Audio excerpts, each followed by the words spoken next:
2013, U.S. manufacturing employment fell by over a third, from 19.3 million jobs to 12.1 million jobs. And those losses were not due just to technology, but in fact to outsourcing related to trade. The U.S. Department of Labor report states expanded trade can drive down wages of low-skilled workers because it displaces the goods they produce. These trade agreements outsource very high-paying jobs. Ask anyone who worked at Maytag in Newton, Iowa, or on Newton, Iowa today. Partnership. And again, the belief of many is that it will widen the gap between rich and poor in this country and in fact in the world. Trade supporters often say 90% of the world's consumers live outside our country, but the vast majority of these people live on very little. Nearly half, as of 2008, 1 billion people, or 43% of the developing world, live on less than $1.25 per day. If they earn almost nothing, in fact, can they become consumers? There's a trade fiction that goes around that free trades tell us about the economic benefits of unregulated trade. But the history that we have lived is a different one. Since 1976, the United States has racked up $9.5 trillion in trade deficit, and that translates, if you use 5,000 jobs per billion of trade deficit, 47,500,000 lost jobs in this country. Jobs that weren't created, jobs that were outsourced. Just since NAFTA's passage on a narrow margin in 1973, 5 million manufacturing jobs have been lost in our country, 5 million. And regions such as I represent, Northern Ohio, the wages of average families have plummeted by over $7,000 a year. So this is a story that keeps repeating itself. The collapse of manufacturing towns, neighborhoods across our country display the broken promises of trade agreements. So we are very, very honored to have both experts here today. And let me begin on Dr. Scott, the Director of Trade and Manufacturing Policy Research at the Economic Policy Institute, to begin today's discussion. Thank you so much for coming.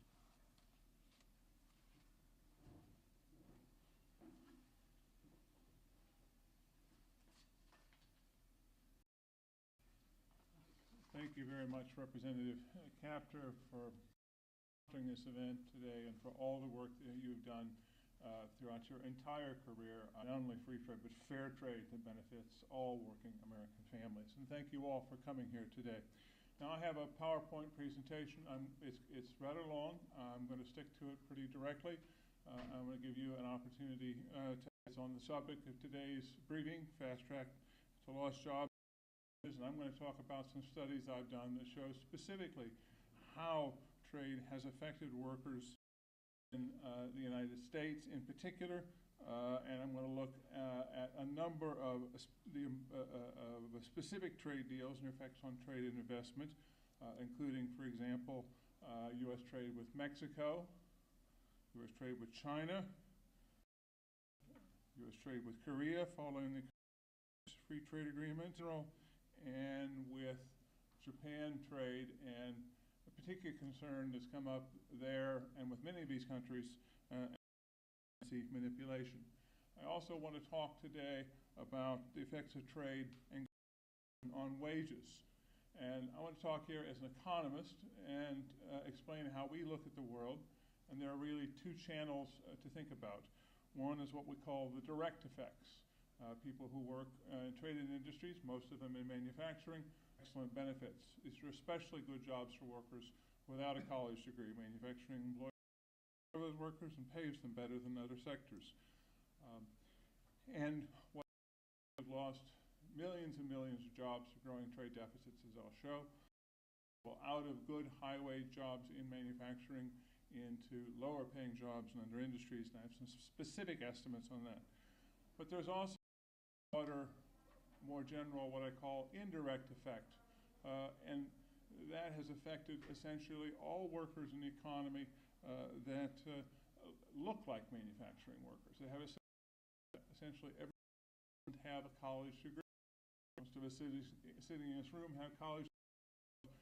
We feel it less, but for the people at home, Indiana, Illinois, Michigan, the states hit by this onslaught of growing trade deficits, many of those workers have just those credentials. And what we show is that there's been a negative impact on import competition on the wages of all such workers. There are about 100 million of them, nearly slightly more than 2/3 of the labor force. So start with trade after, and we begin to hear some themes here that come up over and over again. President Bill Clinton proclaimed that NAFTA would create an export boom to Mexico. It would create over 200,000 jobs in 2 years and 1 million jobs in 5 years. Jobs, he claimed, that would lose rising imports. Did it happen? Well, in fact, increases in exports create jobs in the U.S., but imports displace goods that could be made here. And we've had a flood of imports that have come in from Mexico. U.S. trade deals have done more imports, leading over again to growing trade deficits. We see the first example here in the chart at the bottom of this page, which looks at U.S. trade before and after NAFTA. NAFTA took effect on January 1st of 1994. We actually had a small trade surplus. We exported more to Mexico than we imported in 1993, the year before NAFTA. That has turned into a trade deficit of almost $100 billion because imports grew much faster than export. And the gray area you see in that chart reflects the size of that trade deficit, which just keeps getting bigger and bigger. Why have these imports grown so fast?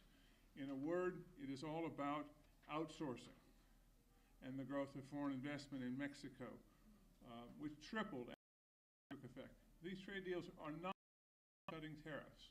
They're about creating special sets of rules that protect investors, and those rules have grown and grown, and that's another subject for discussion, and we could spend another hour discussing. I'm not going to talk about those rules today. I'm going to focus on trade, jobs, and wages.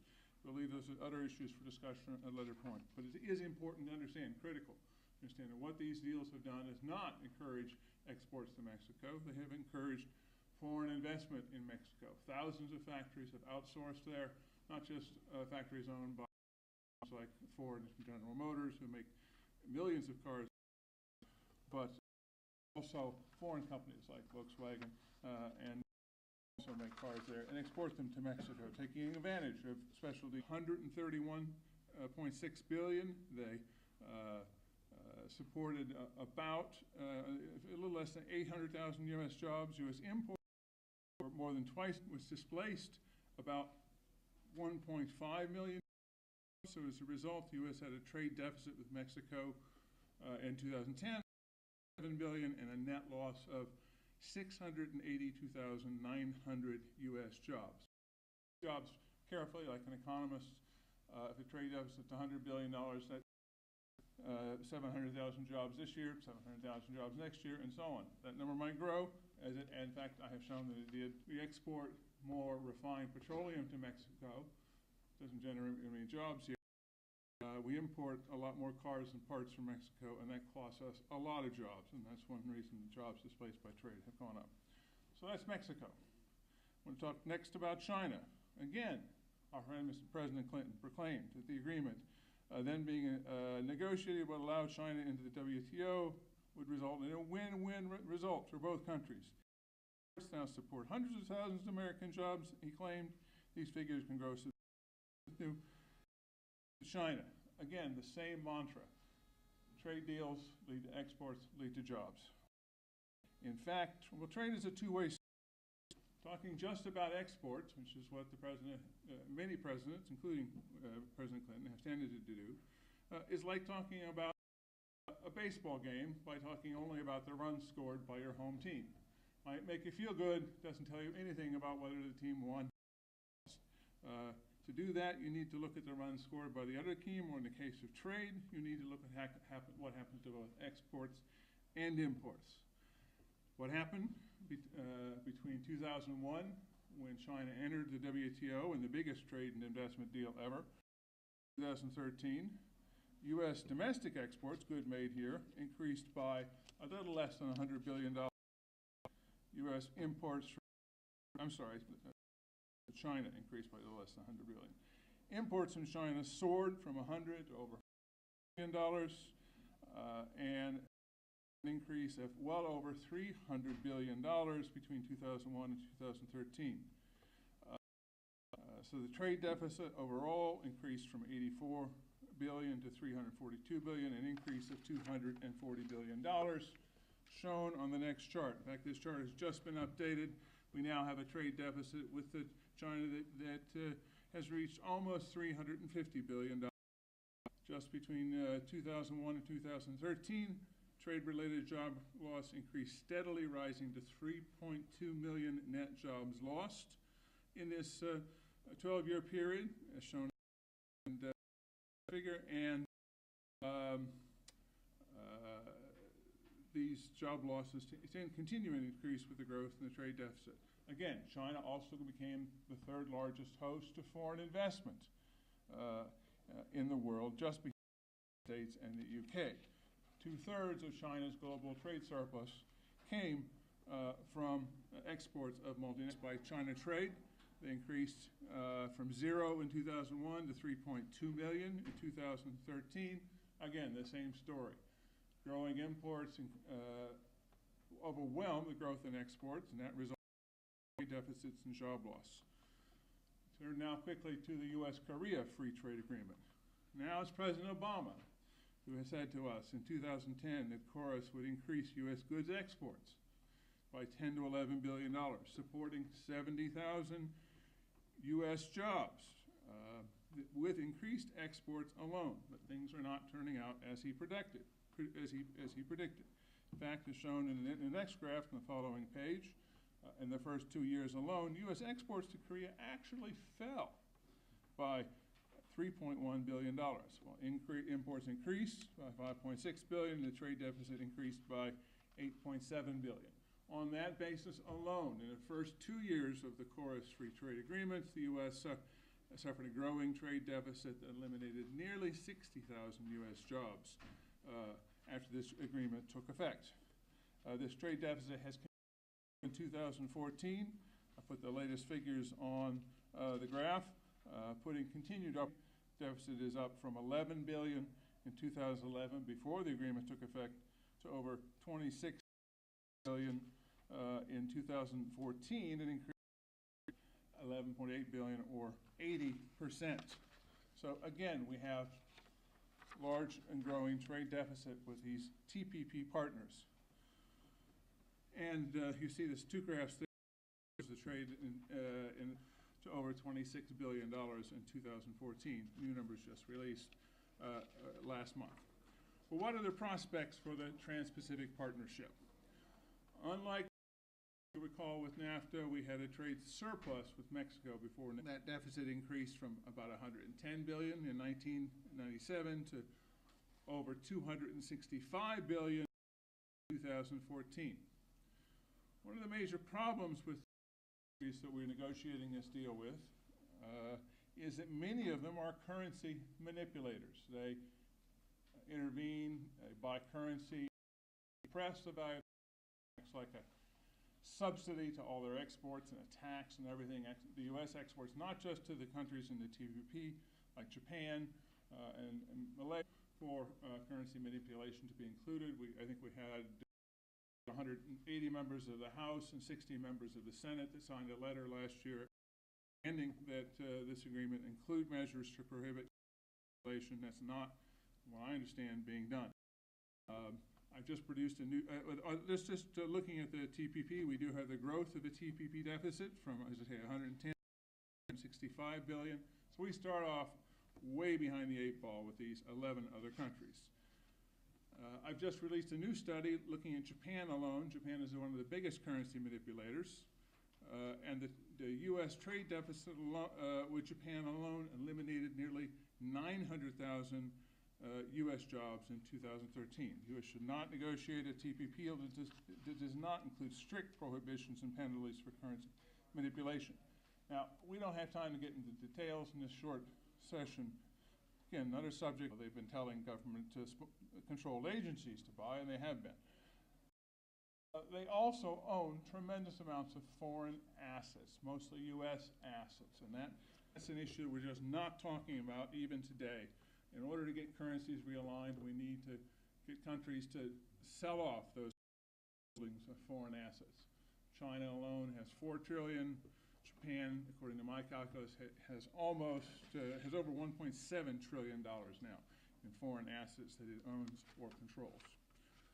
I promised we'd talk briefly about trade-related job losses, which we talked about today, which by my calculus to somewhere in the neighborhood of 4 to 5 million jobs, continuing jobs that are gone and are not coming back and are increasing every year. This is just the tip of the iceberg. Trade and investment deals have directly and indirectly reduced the wages and incomes of more than 100 million U.S. workers. Essentially all non-college educated workers, as I said earlier. There are two kinds of effects: direct wage losses from trade-related job displacement and indirect losses from the pressure on wages of all non-college educated workers. For the direct effect, we'll take an example from China trade. Note, this is a big administration. They recently claimed in the new economic president that export jobs pay more than jobs in non-export intensive industries. Exports are great. It's a baseball story all over again. We're talking about exports. What about imports? We never talk about imports. Well, the next slide talks about export jobs and import jobs. The bar on the left shows what the average weekly wage is in a non-traded industry. It's a little less than $800. Exports pay better. They pay a little less than $900 a week. The jobs displaced by imports pay much, much more than either one of those two. They pay over $1,000 a week. So the biggest wage premium is for jobs in import industries, and those are what we have lost in droves. So calculate these direct wage losses, which I do in a paper published I think 2 years ago now. We look at the numbers of workers supported by exports, numbers of workers displaced by imports, and count the net wage losses. Workers displaced from import competing industries who are pushed into exporting industries lost about $48 a week, or $7,700. There were more than 500,000 such workers. The big problem is workers displaced by who had to seek work in non-traded industries, those at the bottom of the wage barrel, as you saw in the last chart.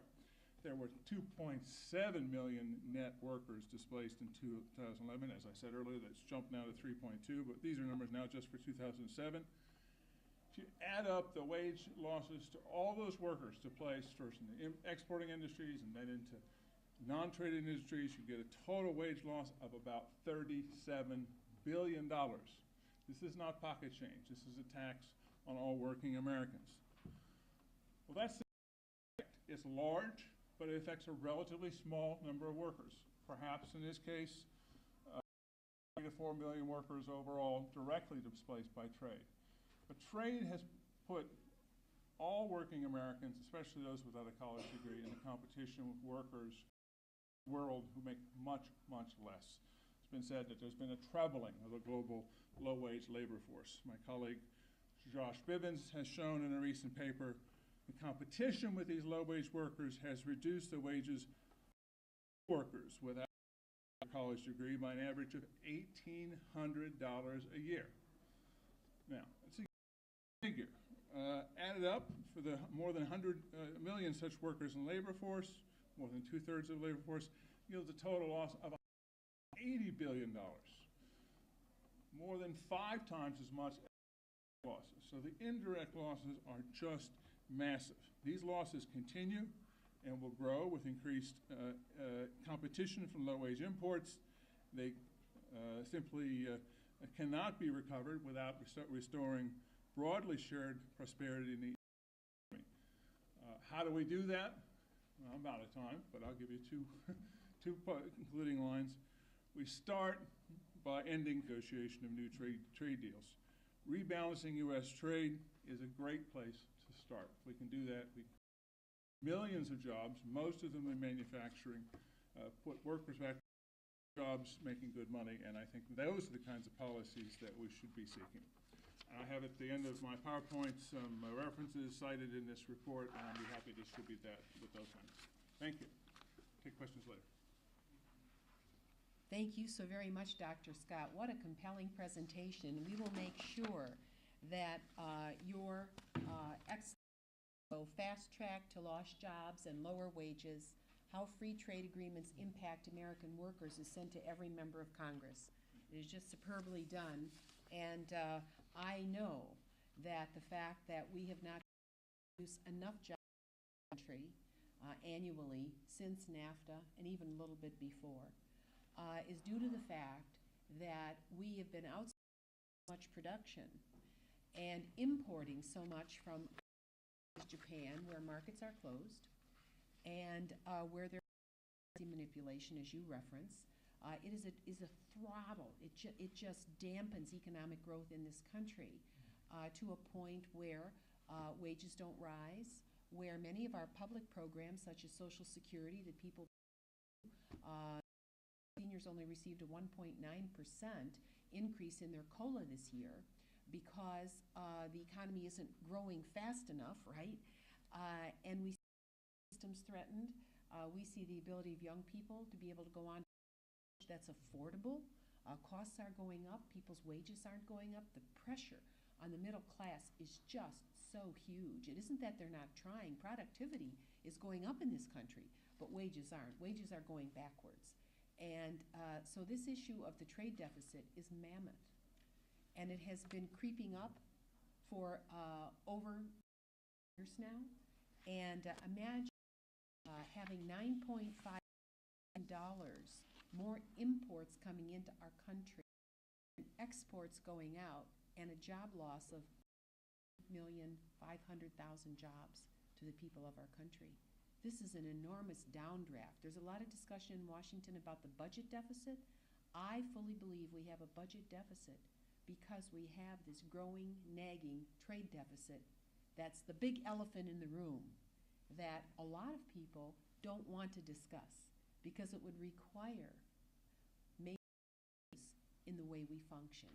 And I've had a bill for many years that would require any administration that comes to office to report to the Congress on how they're going to balance current trade agreements, which are all in the red, giving us more trade agreements that are going to cause more red ink. With a statement, let me now call on Alan Tonelson, founder of the new blog Reality Check, and thank him again for his wonderful work and our country. Thank you for being here today. Well,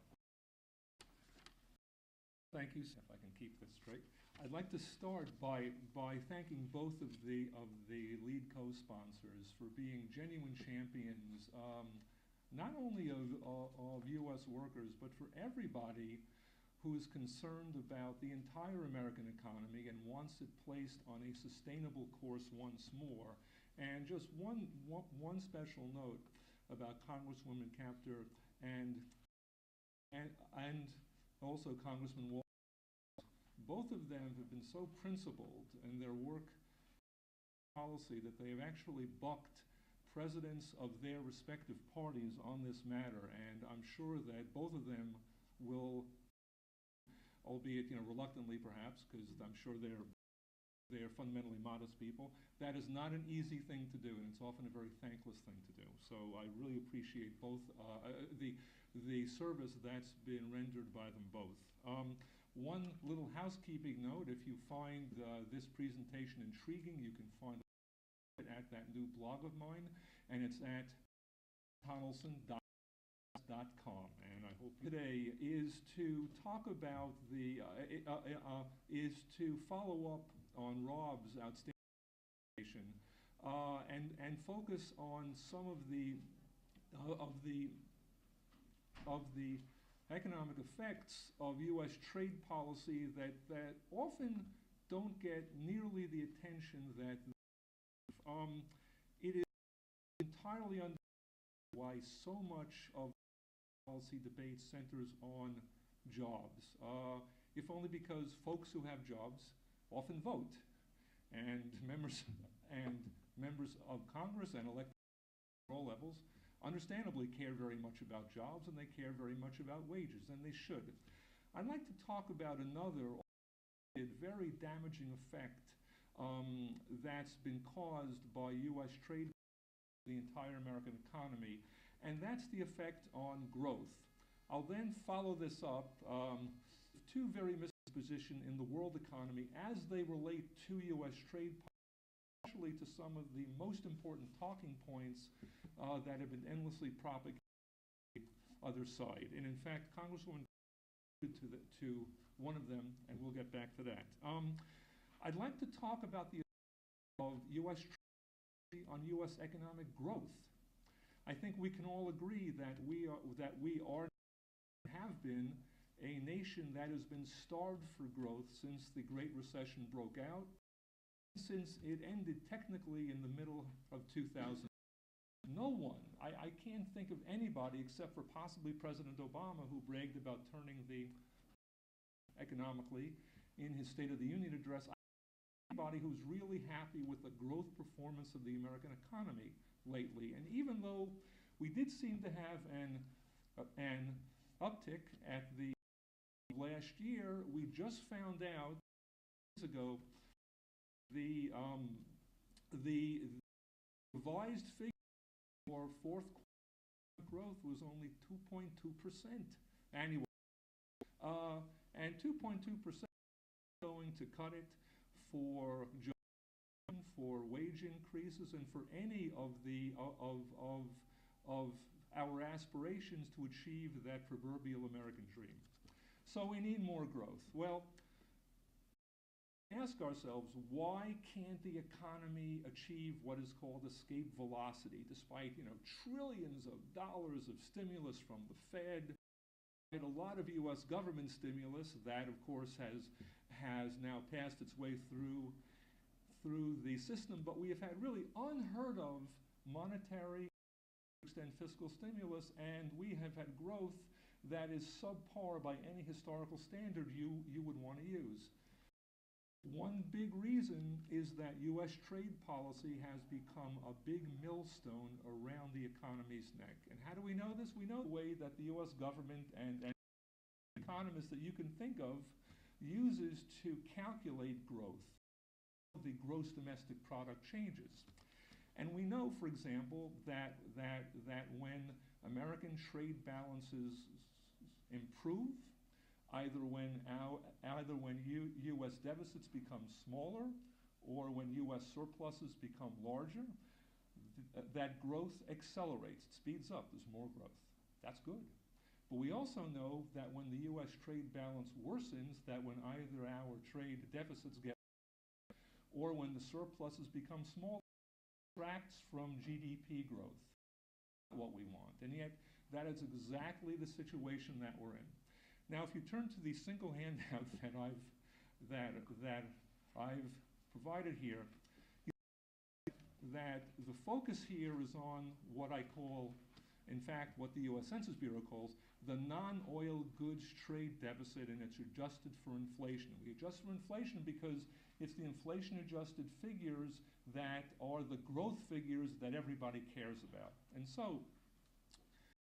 And I focus on non-oil for a very important reason. It's the non-oil goods balance, it's non-oil goods trade flows that are heavily affected by U.S. trade policies, not only free trade agreements like those that Congress has started to debate, but related decisions, for example, to do absolutely nothing meaningful about foreign currency manipulation. That's all part of the trade policy package, the trade policy strategy that you folks on Capitol Hill are actually talking about right now. So we need to ask ourselves, what is the effect of those trade policies been on U.S. growth and on this subpar economic recovery?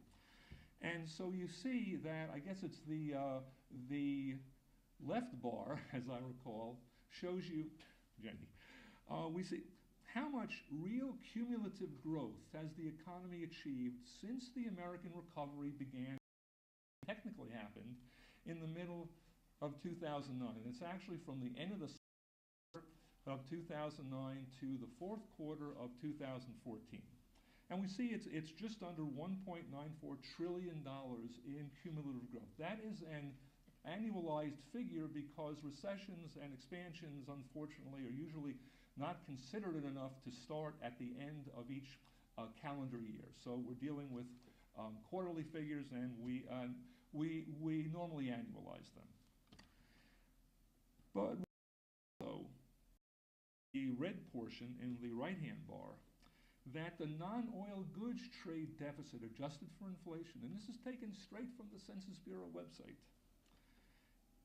increased by just under $308 billion. And what that is that had this non-oil goods trade deficit, and I think we're honored to see Congressman Jones has just come. This is very exciting. Thank you so much, sir. Would you like to make a few remarks now? I'd be happy to cede the floor. Well, I will be very brief. Okay. I join my Democratic colleagues. You could even get a microphone.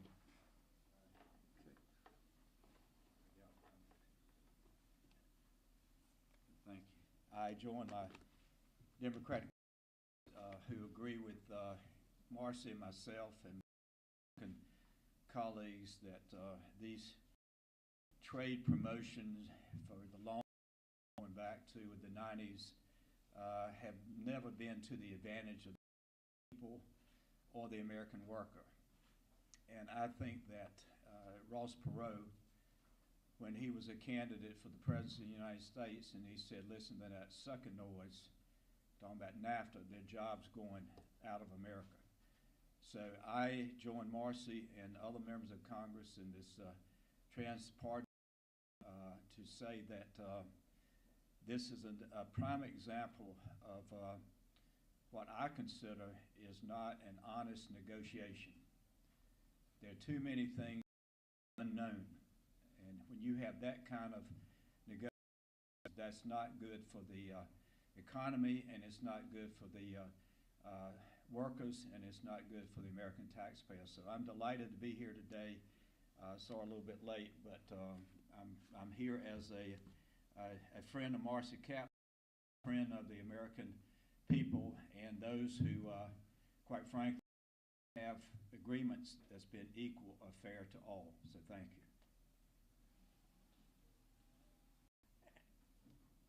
We see that the oil goods trade from the end of the second quarter of 2009 through the end of the fourth quarter in 2014 grew by just under $300 million.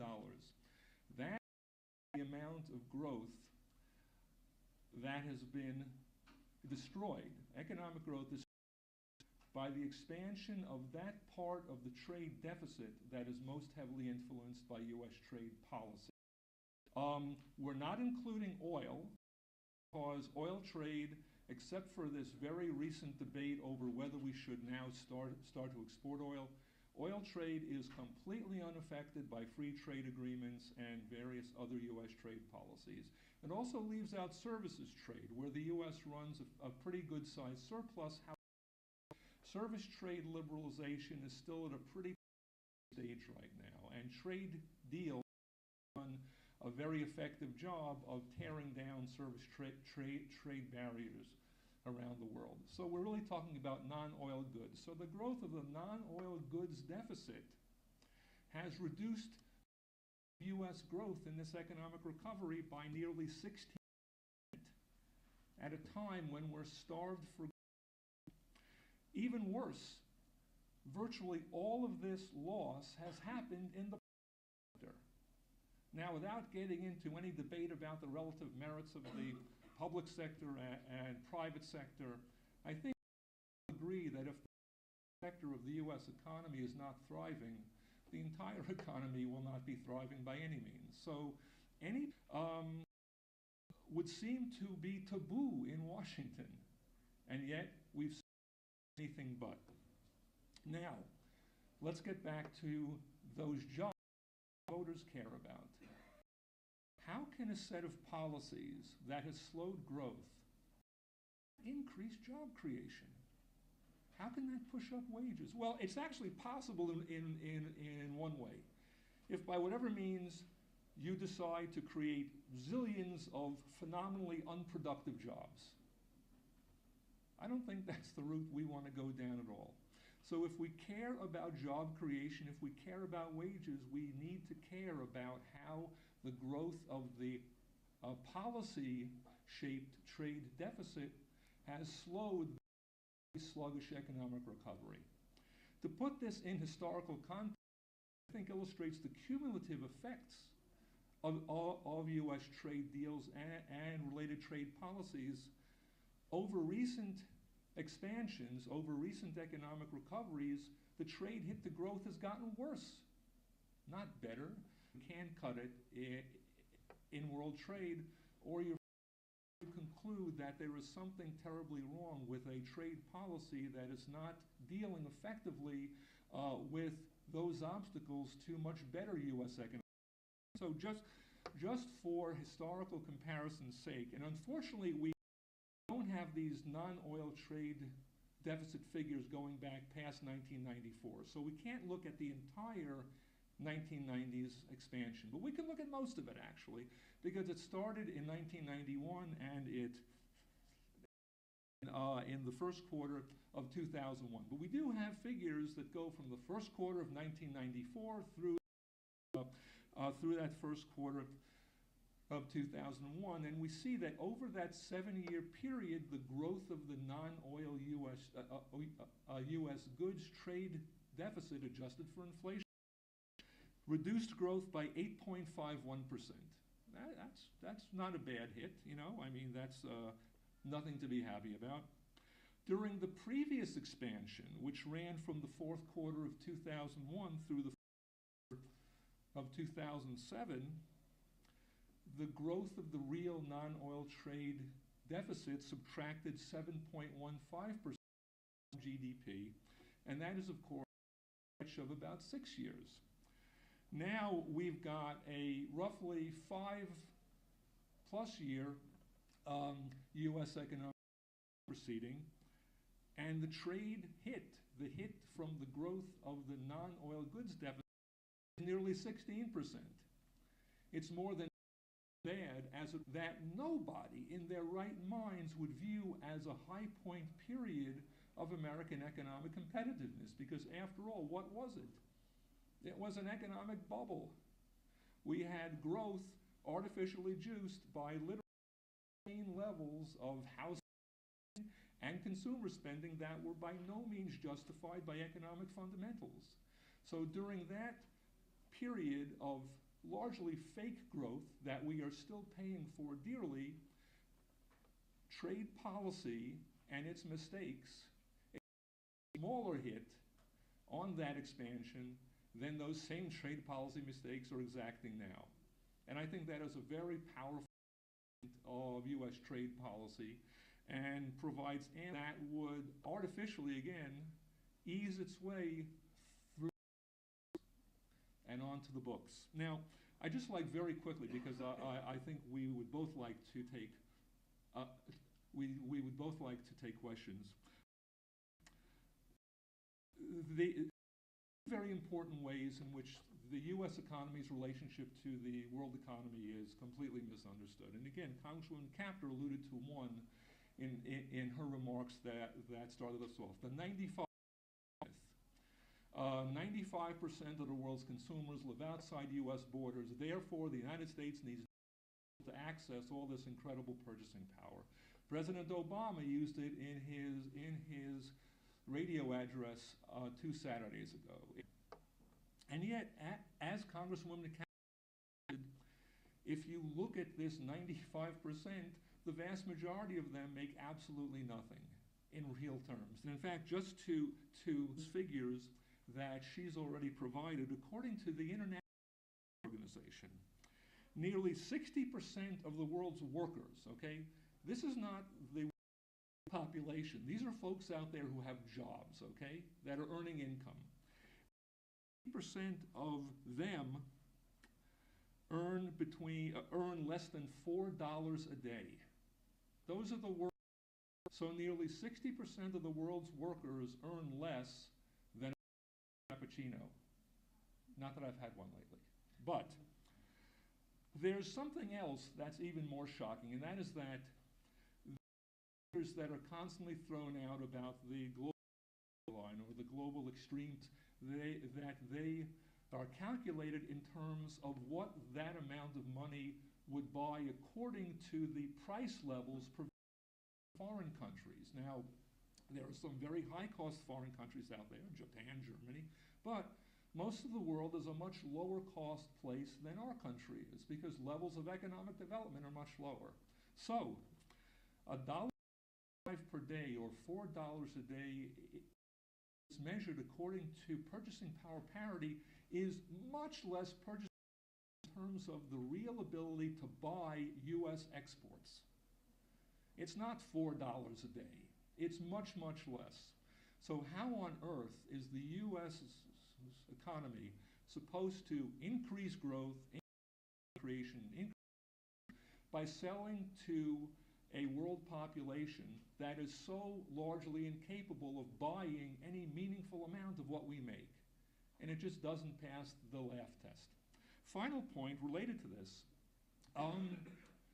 If you look at the state of the overall world macroeconomy today, it's hard to accept the argument that the American relation with that world economy, as it exists now and as it's likely to exist for quite a long time, is going to benefit the United States and its companies and its workers.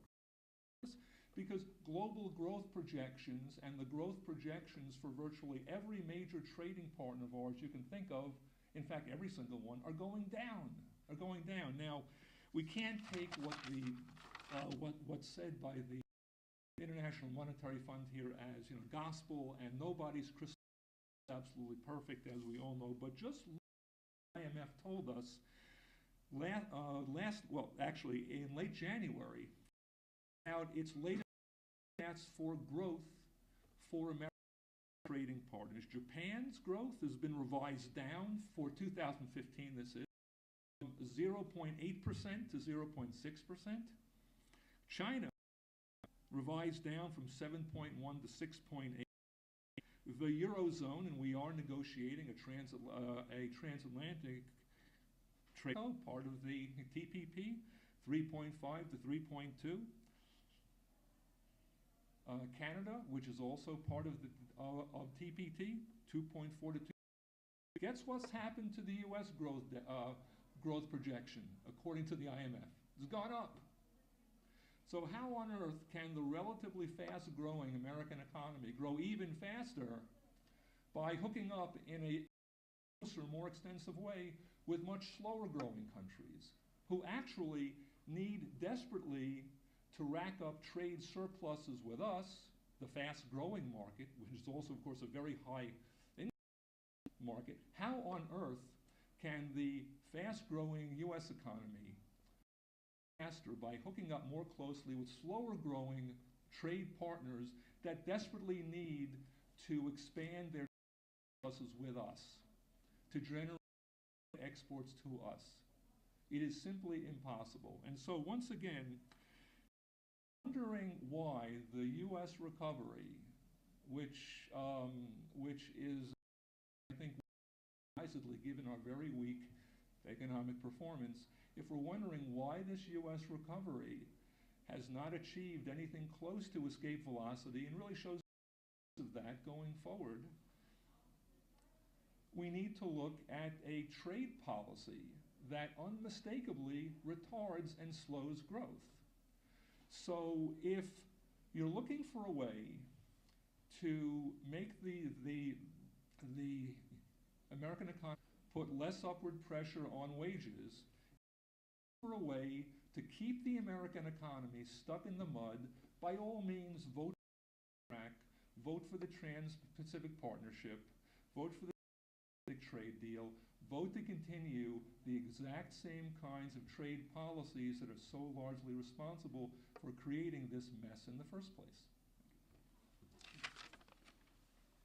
Thank you, Mr. Tonelson, and I want to thank my very respected colleague, Congressman Walter Jones of North Carolina, whose community has endured the loss of jobs, textile jobs, who knows what else. Whether you come from the East Coast in the Carolinas or Northern Ohio, where we face the collapse of the United States automotive industry just a few years ago. You could see it coming for a long time, but after 2008, it simply fell to its knees. And as a member of Congress, I was one that voted to refinance that industry, but it won't be the only one that faces that fate because our trade policy is out of balance. We're going to move to a period here now, but let me just say there isn't a day that goes by that I don't receive an email or a letter from a constituent who's lost their job because of trade. I received a very compelling letter from a gentleman from Toledo, Ohio, who worked for a company called Textileather, and all of his colleagues lost their job. He had worked there 40 years. And he tells me, Marcy, you know, now, he said, I'm retirement age, but he said, I asked myself, what about America's future? What about my children and their children? What's going to happen to America if we don't fix this? And he told me and his colleagues what they lost when that company outsourced and what life has been like, how much more difficult for those who are on retirement income to make it, and how when you work so hard for a company and then it closes its production somewhere else, what it does to you as a person, you survive that, having given your life to it. And so these stories are across America. We are, on our website, we are asking people across our country who've lost their jobs because of trade to just go to our website and tell their story. And we're going to try to enlarge this to Congress so that they can receive these stories and so that these Americans aren't nameless anymore or faceless, but in fact they're because it does matter, because it's who we are as a people. And I want to thank our two speakers today for the incredible information you've given us. I can guarantee you we will send it to every member of this Congress. They ought to, as we debate the Trans-Pacific Partnership and giving the President Trade Promotion Authority here, which means you can't amend a deal when it comes up, I certainly couldn't support. And I want to thank Congressman Jones. If you would like a question and answer period, I would be to, all right. Why don't we move to questions and answers? Yes, and if you want to say the office that you're with. Daniel Swing with Congressman Plaza's office. Thank you so much for coming. Could you expand on how data is being manipulated in this debate and perhaps give advice to help us spot this?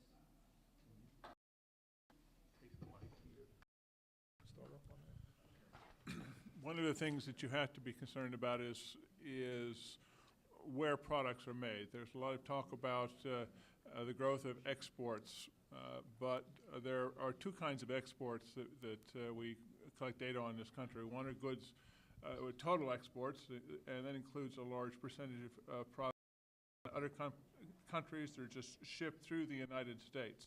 Those are called foreign exports or transshipments. When I look at the effects of trade on jobs, I take those foreign exports, which don't support any jobs at all in this country, out of the calculus. So that's one way in which the data are there's another study that's out, it's been circulated on Congress by the Business Roundtable, looking at the effect of trade on jobs. Has a very complicated model that makes some very simplifying assumptions, concludes that trade supports something like jobs, more than a third of all employment in the United States, which doesn't make any sense from the point of view that as stress, we import a lot more than we export, so it's not economically feasible to see how that supports net jobs in the economy. And I just published a blog today which critiques that. So that's another major kind of a data which you should be aware of. Be aware of artificially concocted studies that contain unreasonable assumptions. Thank you, Alan.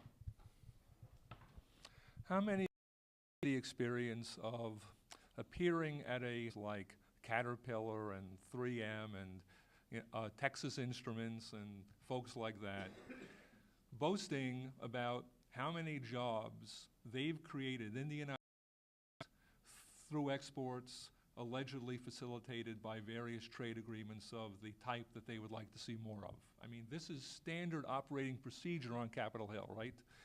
I would love to see a member of Congress, hint, hint, introduce something that might be called the Truth in Economic Testimony Act, which would require any representative that presents any trade data before Congress to show not only what does his company export and how much, how has it changed over time. Let's not settle for snap. Look at trends. Also, what share of your global production is in the U.S.? What share is outside the U.S.? How has that changed over time? These folks know this in order to run your company successfully, but they cherry pick only the data that makes them look good, that makes their companies appear to be net contributors to U.S. there. They are not giving you the whole story. They are getting away with rhetorical murder, and it's a scandal, and it should be stopped. I think we have time for one more question. Hi, Victoria, Board of Health. I was just wondering, you mentioned currency manipulation by Japan. Saying that Japan currently manipulates currency because there's been a question of, you know, for instance, the policy that most people seem to be suggesting, like Congressman Levin, would be, you know, direct currency intervention, which wouldn't address whatever it is that Japan is doing today. Do you think that there addresses what Japan does today? And also, Congressman Jones, I was wondering if you could speak to the members of Congress who didn't go along with the GOP leadership on the DHS funding fight, and whether you think that's you know, a good measure your party might go against TPA. You go first. Okay, thank you, Congressman. Thank you for the question. I believe Japan is manipulating its currency. We have to be very careful when we talk about what is and is not currency manipulation. Domestic monetary policy, where you purchase your own assets in order to influence the rate of growth of the domestic money supply and the domestic economy, is not currency manipulation. Let's be clear about that. Currency manipulation is purchase and holding of assets denominated in another country. It's Japanese purchases of U.S. Treasury bills, U.S. stock, U.S. real estate. The U.S. does not, for the most part, engage in any kind of substantial purchases of foreign assets. I cited it in my foreign assets to almost $500 billion. Secretary Liu was asked about this, and he said, "Oh, that's a private firm. It doesn't matter." The president of that organization is appointed by the secretary of the was equivalent to the HEW here in the United States. The lobby administration lobbied them for 2 years. Funds in the United States are invested only in U.S. Treasury bills and other U.S. government assets. They do not invest in foreign assets. So this is a game that Japan is playing. And what people fail to understand, not just purchases just by the central bank. It is purchases of foreign assets by any government agency or government-controlled agency that influences the value of the currency. These countries should be forced to divest themselves of these holdings. They have to sell off those excess foreign assets because it's suppressing the value of their currency. Thank you. I think on, you mentioned the vote we had last week, 51-52 Republicans voted no. We have been working across the aisle with Marcy and Rosa DeLorean, both issues of authority and also which a lot of my Republicans see as a sovereignty issue, as the big issue. Numbers are up a little bit more than on the Trans-Pacific Partnership today. That we will, I think, there will be more of my partner Republicans that will look at the Trans-Pacific Partnership simply because of what they're hearing back home. So as these bills come forward, I think the motion authority is supposed to come first, and I think we will have good numbers there to beat it on the floor of the House, and then we'll have to work the Trans-Pacific Partnership, but I think we'll start off with a pretty good foundation. I can make one broader point regarding currency, and it's something of an historical point, but history still matters. For some strange reason, the burden of proof in the currency and trade debate has been those who would place provisions that would ban currency manipulation in some effective way in the text of trade agreements. For some reason, it's assumed that they have to show that that would not be completely disruptive to the global economy. If you matter historically, that has it completely backwards, because one of the main reasons that the post-World War II international trade regime and international economic regime was established in the first place to prevent the kinds of currency devaluation in the 1930s and bringing global catastrophes several years later. It's inconceivable that world trade liberalization would have proceeded as far as it had after World War II had countries not been fully confident, thanks then to the fixed exchange that was created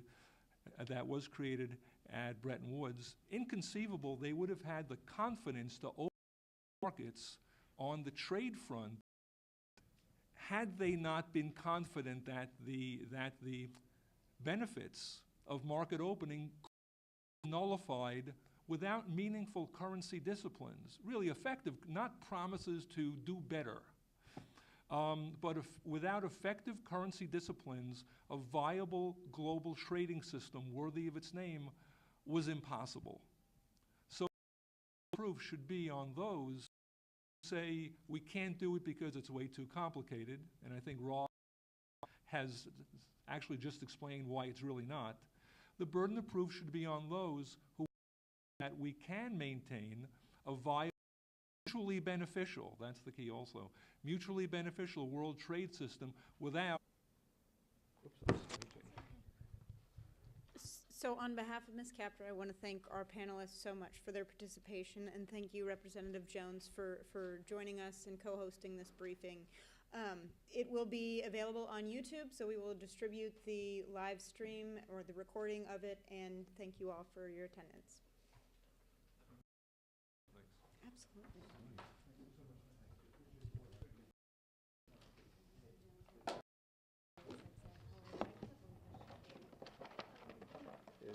If you'd like to scan. Okay. No. I can actually type it up. I'd be happy to. I can type it up. Okay, it might be fun to do. Okay, it might be fun to do. Well, I think it's kind of ironic because Sure. I believe Great. Oh, yeah. That's a tip. I sent you Oh, you one. sent it, that's right, yeah. Yeah, but it was 4 o'clock in the morning. I'll do something. Well, the last couple of days. Oh, you We're were. looking forward to reset. I'm so sorry, I didn't realize. No, that's okay. I had got an email kind of at the last minute saying a group was going to try to move in, and it booked early or extra, and so I was somewhat in a panic to do a press release afterwards. So if you guys